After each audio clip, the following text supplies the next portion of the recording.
الجزيرة رفقة العداء العالمي والوطن الوطني والإطار الوطني والدولي مكتوف العياشي، أبونا العياشي مكتوف الذي كان له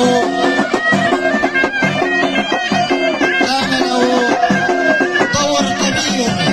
في رفع الراية الوطنية في المحافل الدولية،